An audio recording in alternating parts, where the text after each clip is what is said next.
राजधानी उत्तर प्रदेश के बदायूं जिले से भी सामने आ रही है, जहां प्रधानी की रंजिश को लेकर के दो पक्षों में जमकर फायरिंग की गई। आपको बता दें कि लखनऊ से उत्तर प्रदेश के बदायूं जिले से बड़ी खबर सामने आ रही है। प्रधानी की रंजिश को लेकर दो पक्षों में जमकर फायरिंग हुई है, जिसमें गोली लगने से 3 लोगों की मौत हो गई है। मामला जरीफ नगर थाना क्षेत्र के भक्ता नगला गांव का बताया जा रहा है और इस गोलीबारी में 2 लोग घायल हो गए हैं। 3 हत्याओं की वजह से गांव में तनाव है और कई थानों की पुलिस मौके पर पहुंची हुई है।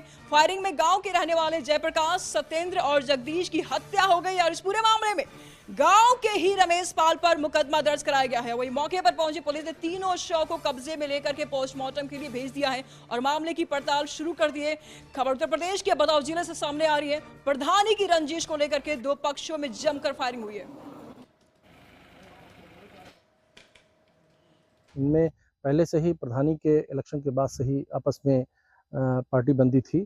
आज एक पक्ष अपने खेत में, अगल बगल इन लोगों के खेत थे, एक पक्ष अपने खेत में पानी लगा रहा था और दूसरा पक्ष जो है यहाँ पे खाद भर रहा था। दोनों में किसी बात को लेकर कहासुनी हुई और आपस में लड़ाई झगड़ा हुआ और फायरिंग हुई, जिसमें 6 लोग घायल हुए। 6 लोगों को यहाँ से अस्पताल जनपद भेजा गया था, जहाँ पे डॉक्टरों ने 3 लोगों को मृत घोषित किया गया है। शेष लोगों का इलाज चल रहा है और इसमें अब तक 4 लोगों को हिरासत में लेकर के पूछताछ की जा रही इस केस में। तो इस पर तमाम जानकारी के लिए बदायूं से हमारे संवाददाता अशर असराज इस वक्त हमारे साथ जुड़ चुके। क्या कुछ जानकारी सामने आ रही है, क्योंकि हमारे प्रधानी की रंजिश को लेकर के 2 पक्षों में फायरिंग हुई है। अशर, क्या अपडेट है? जी नीशू, देखिए ये उत्तर प्रदेश के बदायूं जिले से बड़ी खबर है, जहां पर आपसी रंजिश इस कदर बढ़ गई कि जमकर फायरिंग हुई, जिसमें 3 लोगों को अपनी जान गंवानी पड़ गई। आपको बता दें कि ये बदायूं जिले का जो है जफीर नगर थाना क्षेत्र है, जहां का भगता नगला गांव है, जहां पे रहने वाले 2 पक्ष काफी लंबे समय से प्रधानी को लेकर के विवाद चल रहा था इन लोगों के बीच में और इनके बीच में आपसी रंजिश थी। वही रंजिश जो है अचानक से टूल पकड़ ली और इन लोगों के बीच में जमकर फायरिंग हुई, जिस दौरान 3 लोगों को गोली लगी है, जिनकी मौत हो चुकी है। वहीं 2 लोगों के पैर में गोली लगी है, जो गंभीर रूप से घायल है। हालांकि उन लोगों का इलाज कराया जा रहा है। पोस्टमार्टम के लिए मृतकों के शव को भेज दिया गया है और पुलिस इस मामले में जो है मुकदमा दर्ज कर ली है। मरने वालों में जो है जयप्रकाश, सत्येंद्र और जगदीश नामक जो है 3 युवक हैं, उन तीनों की मौत हो चुकी है। वहीं रमेश पाल, जिस इस पूरे मामले में नामजद आरोपी हैं, जिनके ऊपर मुकदमा दर्ज किया गया है, क्योंकि रमेश पाल और जो दूसरी फैमिली थी जयप्रकाश, उन दोनों के बीच में ये लंबे समय से विवाद चल रहा था सिर्फ प्रधानी को लेकर के।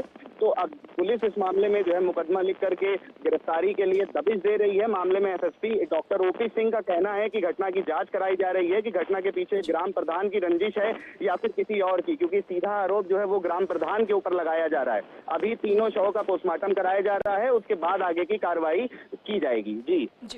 जी शुक्रिया अशर आपका इन तमाम जानकारियों के लिए। तो आपको बता दें कि योगी सरकार ने 6,90,000 का बजट पेश किया है। जी हाँ, आपको बता दें कि 6,90,000 का विधानसभा में आज बजट पेश किया गया है योगी सरकार द्वारा और हर जिले में एक मेडिकल कॉलेज खोलने की भी घोषणा की गई है। वित्त मंत्री सुरेश खन्ना के भाषण से पहले अनोखा विरोध प्रदर्शन देखने को मिला। आजम खान के समर्थन में सपा विधायक शेरवानी पहन करके पहुंच करके विधानसभा में पहुंचे हैं और सदन में अखिलेश यादव, आशु मलिक समेत कई विधायक शेरवानी में पहुंचे। जानकारों का मानना है कि सपा विधायकों ने एक अलग ही अंदाज में बीजेपी का विरोध जताया है।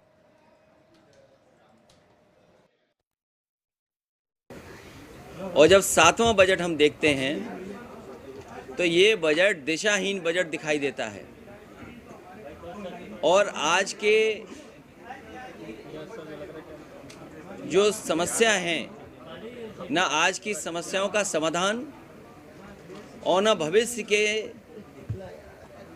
किसी फैसले को आगे ले जाने का कोई रास्ता दिखता है। जिस प्रदेश में सबसे ज़्यादा आबादी गांव में रहती हो और खेती और किसानी पर निर्भर करती हो, किसानों को निराश किया है। जहां नौजवान उम्मीद लगा करके लगातार इस बैठे कि रोजगार नौकरी का कुछ रास्ते खुलेंगे, नौजवानों को निराश किया है।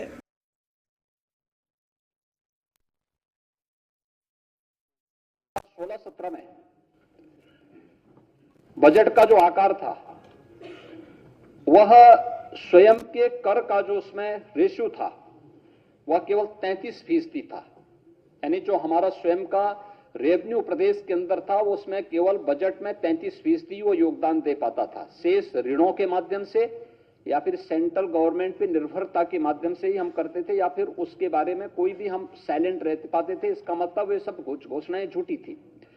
लेकिन आज जो भी हम कर पा रहे हैं, बजट में दोगुने से अधिक बजट होने के बावजूद बजट को हम लोगों ने लगभग 45 से 46% जो भाग है वह स्वयं के राजस्व से आज प्रदेश प्राप्त कर रहा है। राज्य सरकार का यह बेहतर वित्तीय प्रबंधन और राजस्व चोरी रोकने के परिणाम स्वरूप आज एक बजट का बड़ा हिस्सा राज्य सरकार अपने स्वयं के स्रोतों से वहन कर रही है।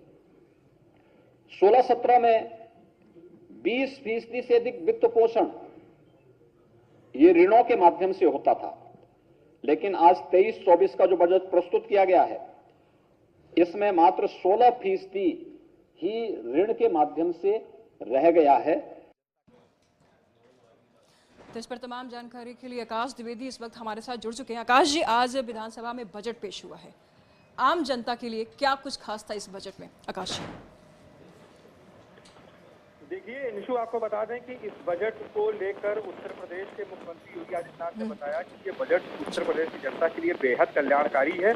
जहां पर किसानों के कल्याण को देखते हुए इस बजट में सबसे खास चीज किसानों के लिए देखने को मिली, जहां पर लगभग 46,22,000 गन्ना किसानों का जो वर्ष 2017 से लेकर अब तक 1,96,000 करोड़ रुपए से अधिक का भुगतान कराया गया है।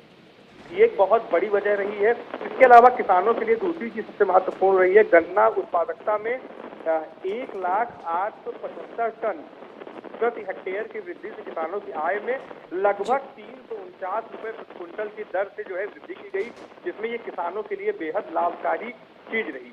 वहीं अगर दूसरी तरफ महिला के कल्याण से जुड़े हुए मामलों को लेकर देखा जाए तो इस बजट में मुख्यमंत्री कन्या सुमंगला योजना के तहत 1,050 करोड़ रुपए की व्यवस्था की गई है। वहीं मुख्यमंत्री सामूहिक विवाह योजना के तहत भी 600 करोड़ रुपए की व्यवस्था यहां पर की गई है।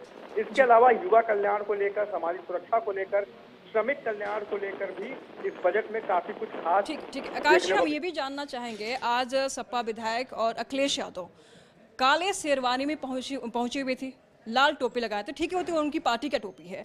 काला शेरवानी क्या संदेश देना चाहते हैं? देखिए, सबसे पहले क्या वो आजम खान के समर्थन में है या कुछ नई रणनीति अपना रहे हैं? क्या कुछ संदेश देना चाहते हैं आकाश जी?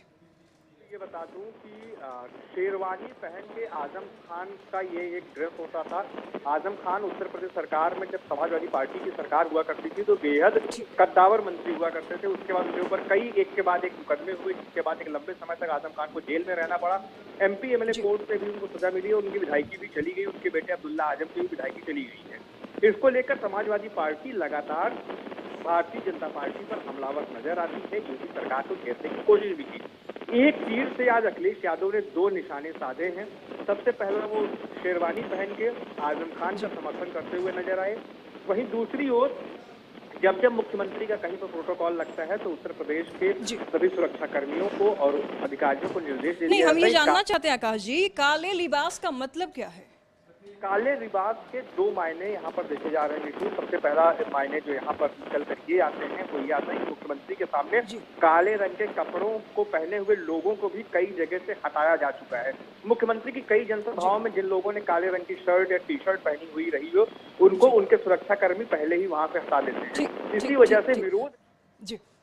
काले रंग। शुक्रिया आकाश जी आपका इन तमाम जानकारी के लिए।